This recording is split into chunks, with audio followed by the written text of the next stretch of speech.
Sa aton nga lina, Sir Winnie Sancho. Sir, good morning. Welcome to Action Radio Bacolod sa Action Brian Morden.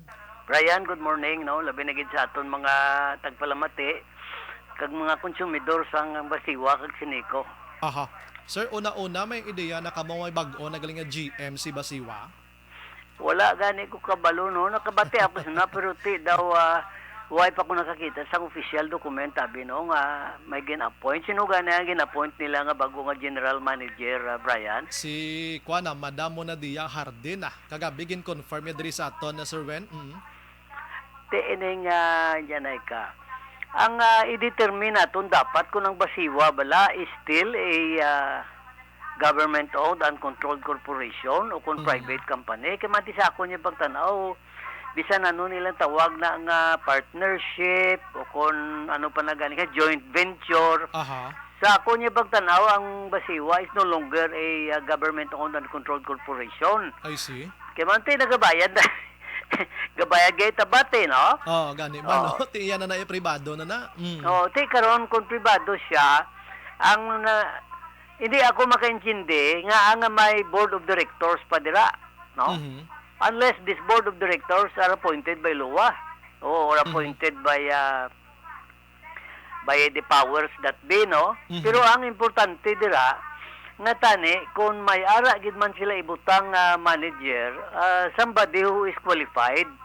Kag may Brian, no, with all due respect sa kay ano ni Director Hardin o kung general manager siya subong, somebody who has a wealth of experience, no, in the management of water utilities and services, no.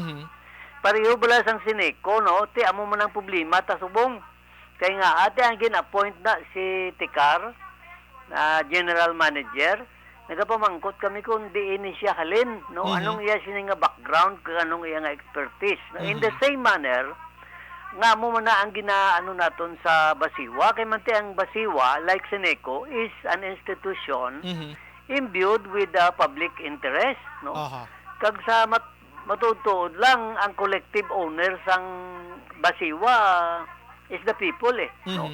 Ginapadlagan lang isa ka private company, no? So ini nga mga development, Brian, kinanglan ini ikuan it should be exposed, no, to the light of public scrutiny, no? Nga gina-appoint na anong iya nga qualification, ti kung qualified man gid siya kag may experience siya sa water management, water crisis, and all of that.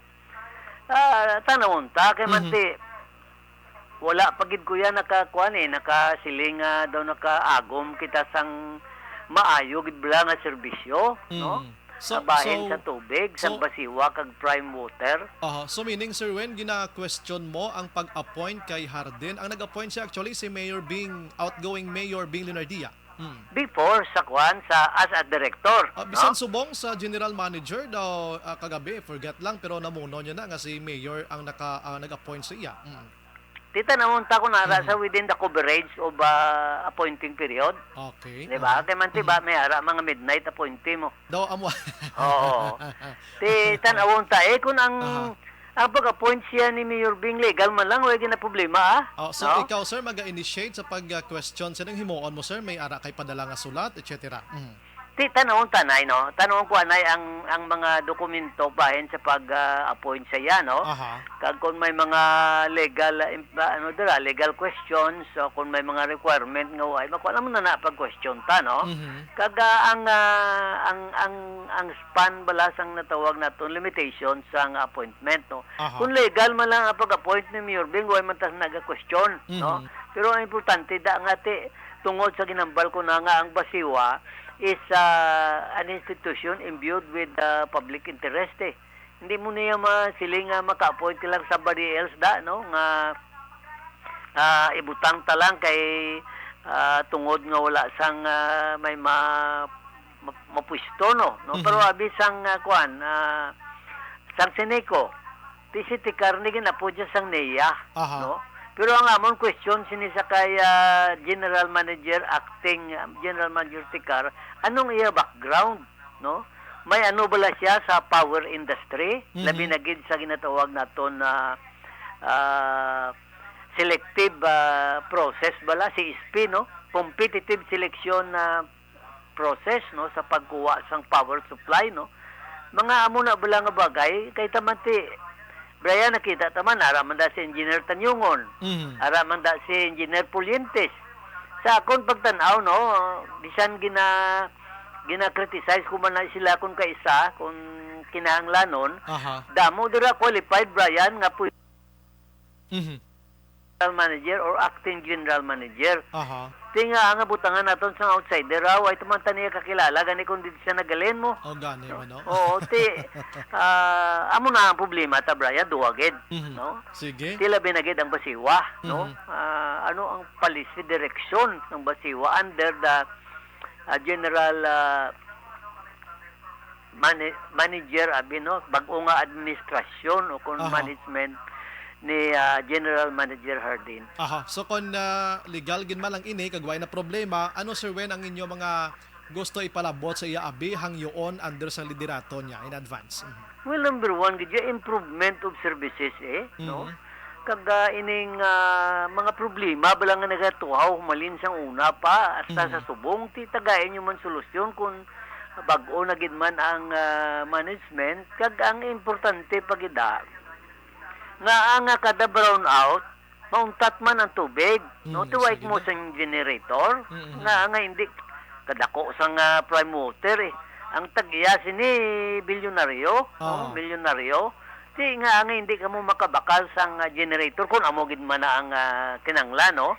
Kag ini balang changes of color sa aton tubig karon hindi na sa brown, nag-blue naman siya, no. Pagka brown out, nag-glow siya. So, it would take a while bago ikaw makaagom, no? Sang amo na nga tubig. Tabi, alang ka paligo. Kaya gulpi lang nag-glow. Ti, anon mo na, kronda, ipamubo mo na siya. Kung di na nimaho ka, no? Kag siguro, ang importante, kid Brian, ang ang Basiwa, pareho sang siniko, mas conduct a public dialogue with the concessionaires. No, inabalang para man ang media, nga hindi ko na magkuhan sa open forum kung ano ang ginareklamo, abi, kuhanon ta na, atubangon ta, kung hindi pagid man madispunihan, hiyo naton nga ti, abi, sa dason ta lang na, kaya mo pa niyang kinanglano naton, no? Hindi kay pabungulan lang bala, hindi na mayo mo, kinanglan na transparency and accountability. So, ang ginayo naton, aside from kuan abi ning efficient services, ang payment gid sa Basiwa, no, kinanglan naton ma-check up kay man sang pagbayad ko to sang I think last week. Kung ikaw senior citizen, Brian, maparegister ka pa, no, antes ikaw maka-avail sang discount sang senior citizen nga gamay man lang gani. Tinga akon sa mga dlagko, diya nga most dlagko nga mga restaurant, iduhol man lang imo senior citizens card. Okay man dayon, why problema? Nga sa Basiwa di pa register pagid for what? Kaya man niya, alang-alang man ko yung magatag sang senior citizen kung ako hindi ko senior citizen, no?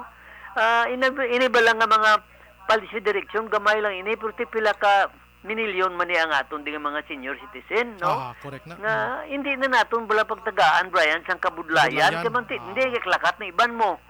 Tapos pagkatuon mo pa to, pa-register mo pa. Nga hindi na lang pagtagaan, right there and then pagbayad ya, nga may senior citizens card siya, ikuha na lang da dayon, ibuhin na lang da, no? Muna bala ang botas yung ganon nga, lastly siguro, Brian, ang bag-o nga management kag ang kuwan sang Basiwa should look what is happening in the ground, particularly the grievances of the consumers. Sige. With that, Sir Wen, maulat-tulat kami sa development mandira sa imo sa angot sining bag-o nga general manager sang Basiwa. Salamat sa serbisyo, Sir Wen. Good morning. Yes, sir. Action Hotline. Tiamo to si Sir Willie Sancho mag-action. Kibot man siya gani. Yung siya check